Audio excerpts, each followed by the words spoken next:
Araw po sa inyong lahat at welcome po sa channel ko.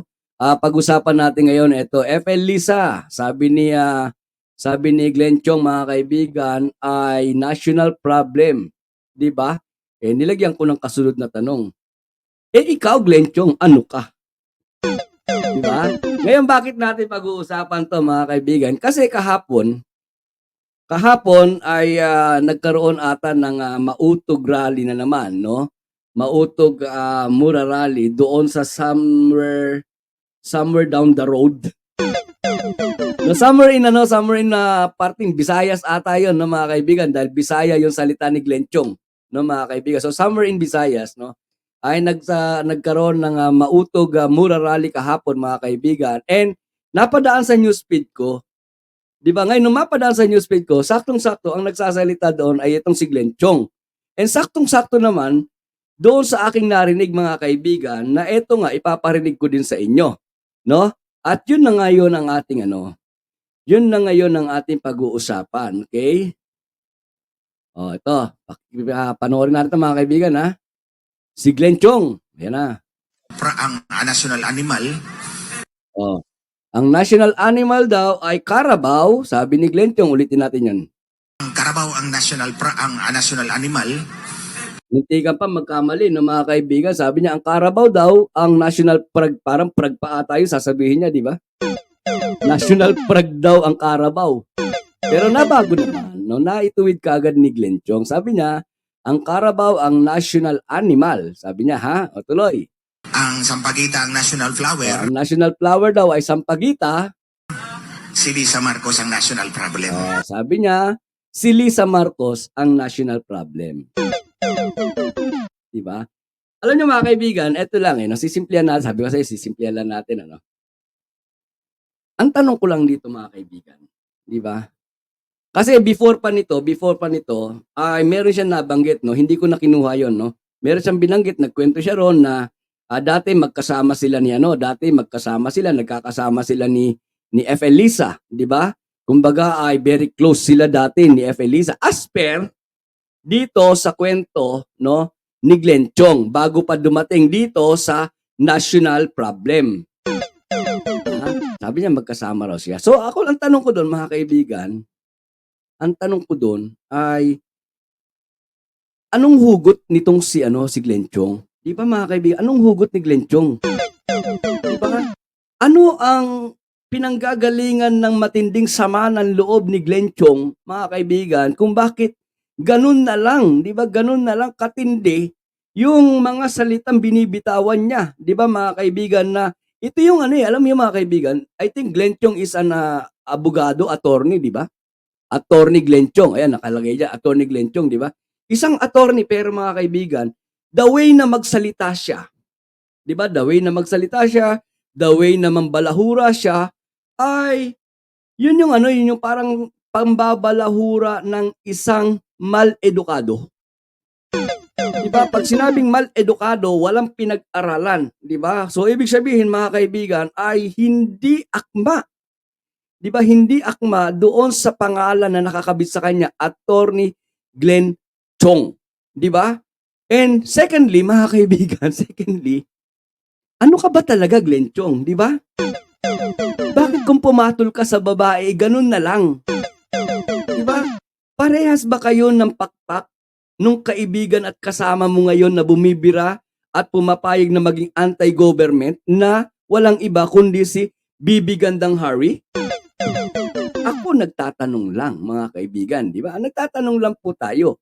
Kaya nga sabi natin, kung sinasabi ni Glenn Chong na ang national problem ay si FL Lisa, ano ka naman, Glenn Chong? National Becky.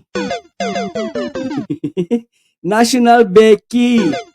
Becky sinungaling. Di ba, mga kaibigan? Kung merong pambansang sinasabi niya, pambansang problema, na yun na ay si FL Lisa, etong si Glenn Chong, mga kaibigan, ay pambansang Becky. Becky sinungaling. Di ba? So yun lang, mga kaibigan, at least, kung meron makakapanood dito ng mga follower nitong mga gunggong na ito, di ba, at least malalaman nila, oy, binibira ka nung isang nung isang sumusuporta sa gobyerno. Tinawag kang pambansang Becky sinungaling dahil tinawag mo na pambansang problema etong si Epelisa. Di ba mga kaibigan? So yun lang. Sabi ni Tita Carmen, ikaw Glenn Chongo, national problem, walang problema si First Lady Lisa Marcos, masaya sila. Exactly, di ba? Tita Carmen, you got the point. And sabi ni Georgie Portis, Senior, kailan po kaya ang rally ng mga drug lords? Malapit na. Di ba? Magrarally sila, mga nakaposas, no, mga kaibigan, na mga may kadena ang leeg, kadena ang paa, magrarally sila. Di ba? Actually, kung gagawin sa kanila, pero alam natin, hindi man gagawin sa kanila, no, mga kaibigan. Pero, hindi pa po sapat yun, di ba? Sa panggagago nila sa Pilipinas, sa pagpapahirap nila sa Pilipinas, di ba, mga kaibigan? Okay. Sabi ni Tita Carmen na hindi binigyan ng posisyon at hindi binayaran si Glenn Chong bakla. Saan po siya hindi binayaran? Di ba? Yung hindi binigyan ng posisyon, alam ko yun. No? Kaya nga, ang sabi namin, kung halimbawa ba na ibigay sa kanya yung posisyon na hinahangad niya, ganyan kaya siya, mga kaibigan? Di ba? Palagay ko hindi. No? Palagay ko himod niya ang puwet ng administrasyon kung halimbawa na ibigay sa kanya yung posisyon na hinihingi niya. So, since hindi na ibigay yung posisyon na hinihingi niya, di ba? Ang hinihimod niya ngayon, mga kaibigan, ay yung puwet ng mga nasa kabilang parlor. Di ba?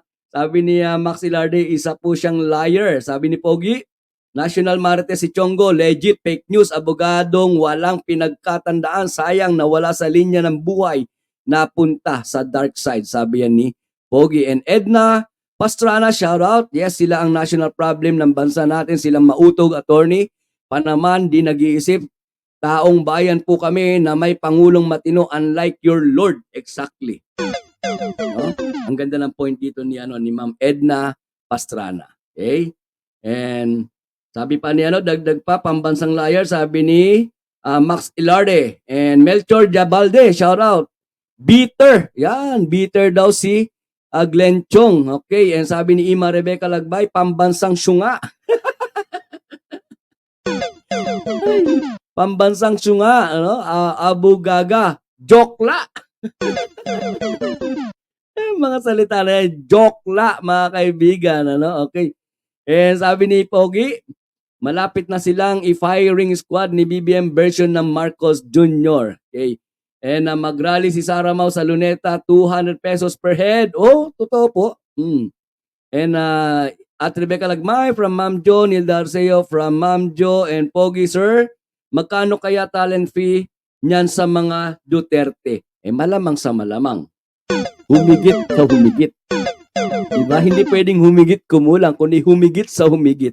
Kaya ganun na lang ang kanyang pagpapakatanga at pagpayag na maging bugok, di ba? Pagpayag na maging ano tawag mga kaibigan, yung uneducated person, mga kaibigan, di ba? Dahil bayad at ang presyo ay humigit sa humigit. Sabi ni Tita nandito, bakit di pa yon si Chongo na disbar?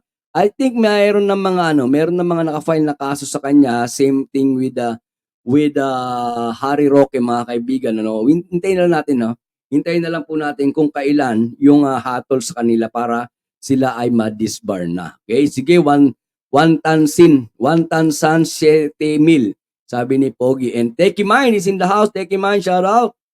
Yon, sabi ni Melchor Jabalde, naghangad na makaupo sa gobyerno, hindi nakapasa sa panlasa ng nagdadaldal. Sabi yan ni Melchor Jabalde. And 73 viewers in the house. Oy, naku po yung aking wifi, mga kaibigan. Press 1 nga po kung okay pa ako. Press 1 nga, mga kaibigan, kung okay pa po ako, kung okay pa ako. Hindi pa ako nagro-robot. Yan, take in mind. Okay. Okay, naghangad, yon. Ang gandang gabi, bro. Magandang gabi rin, take in mind.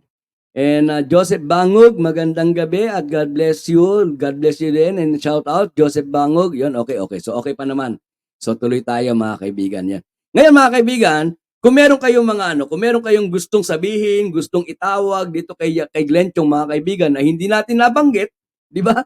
Kung meron kayong mga opinion at meron kayong masasabi tungkol dito sa video na ipinakita natin mga kaibigan ay don't forget, no? Don't forget to comment on our comment section, lalong-lalo na po yung mga team replayer natin, no, mga kaibigan, dahil binabasa ko po yan, ha? And don't forget also to like and share po yung ating video, mga kaibigan. Okay? And sa mga bago, ay wag niyo kalimutan kung pasado naman sa panlasa ninyo yung channel ko at yung mga pinag-uusapan dito, mga kaibigan, ano? Subscribe na!